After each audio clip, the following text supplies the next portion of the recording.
What makes me a happy marker? Not marking. Goodness gracious, where do I start on this one? I'm not sure I am always a happy marker. I'm never a happy marker. Marking is the worst.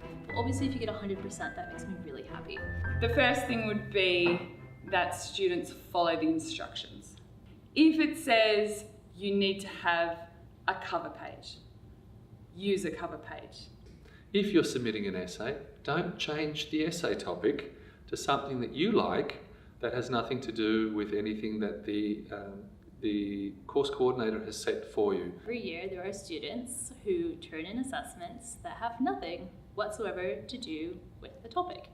So advice number one, make sure that you stay on topic and you're really sure what that topic is. So I am very happy marker when I can see that the student has engaged with the assessment, that the student had a clarity of thought, that the student knew what he was doing, that he had a structure very clearly delimited in the paper. I like to see a very clear topic sentence. So in the subjects that I teach, it's usually essay-based.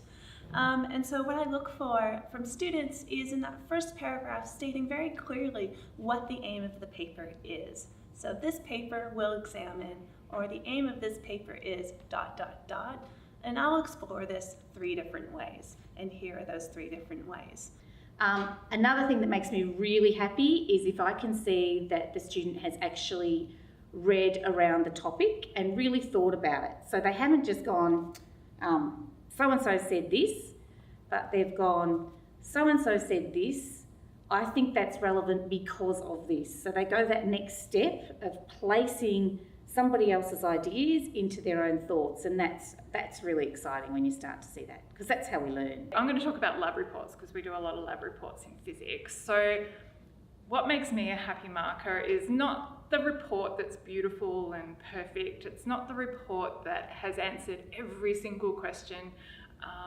It's the report that goes above and beyond and talks about the science or the discoveries that the students made, and they're insightful, or they've made connections. So it's taking it above and beyond, and this is why we're at university, to take our knowledge beyond what we learnt in Year 12. It makes me a happy marker if you have shown that you've actually used credible scientific literature. And that's a bit of a scary kind of thing to when you start university, because you don't necessarily have to do too much of that in high school. But when you come to university, it is expected that when you research a topic, that you're researching using quite high-level peer-reviewed information. I think I'm happy when I can see that some of the ideas that I've tried to convey in class come through in the writing of the students, so that they pick up maybe on the broader ideas or sentiments maybe. So this is something that's not necessarily always something you just find in one text or in that specific chapter in a textbook, but it's sort of about what is the purpose of the subject. So for instance, some of my teaching is trying to be a bit critical about common understandings of what young people are like. And so I'm happy when I can see that people pick up on this kind of critical sentiment, for instance. So my advice is mark. Because if you've never marked, there is no way that you can write a good assessment. If you've never been to a concert, you can't be a good performer. Get your mate's assignment, make a Xerox or a copy, and you mark your mate, and your mate can mark yours. And then you will find out what makes a happy marker. You have to remember that the people marking your work are really busy, and they're often marking hundreds of pieces of assessment on the same topic, and they've got to move really, really quickly. So anything that you can do to help the marker is going to keep the marker happy. A happy marker is probably going to be a higher marker, so you're going to have to remember that for your own well-being.